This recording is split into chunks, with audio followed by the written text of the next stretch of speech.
Meeting on American soil between President Donald Trump and Russian President Vladimir Putin ended with no agreement reached over how to end the war in Ukraine. The two met on the tarmac at the joint base Elmendorf-Richardson in Anchorage.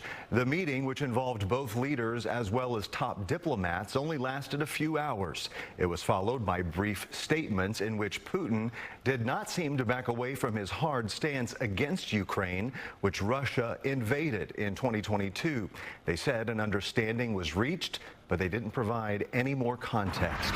Fox 4's David Centendry joins us live with more from today's summit. Pretty interesting, David. Yeah, certainly, Casey. And if the goal of the summit was to end Russia's war against Ukraine, that goal was not met. As you mentioned, it was a relatively brief meeting between the two, and so was that press briefing in which the Russian president spoke first, and neither president took questions from the media.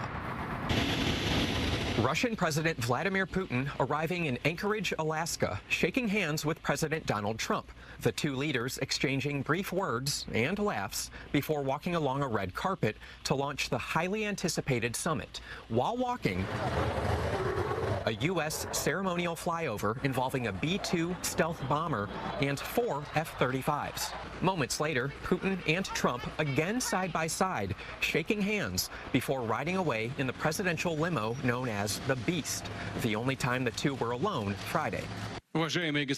After meeting with a limited number of officials, the two issued statements to media members in front of a banner reading, "Pursuing Peace," but a deal toward ending Russia's 3.5-year war against Ukraine was not met. Instead, President Trump and Putin say they came to an understanding. But we had an extremely productive meeting, and many points were agreed to. The two, however, not mentioning details and not taking questions from the press. Ukraine cannot be torn apart. Right. Glory to Ukraine. Protesters outside as Ukrainian leaders not invited to the summit.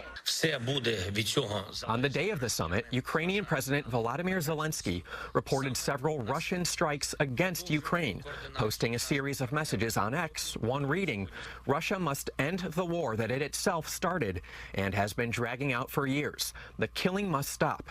A meeting of leaders is needed. At the very least, Ukraine, America, and the Russian side." We're going to stop really 5, 6, 7,000, thousands of people a week from being killed, and President Putin wants to see that as much as I do. Trump says there will be another meeting. Putin wants it to happen in Moscow. Next time in Moscow. Oh, that's an interesting one. I don't know. I'll get a little heat on that one, but I can see it possibly happening. Thank you very much, Vladimir, and thank you all.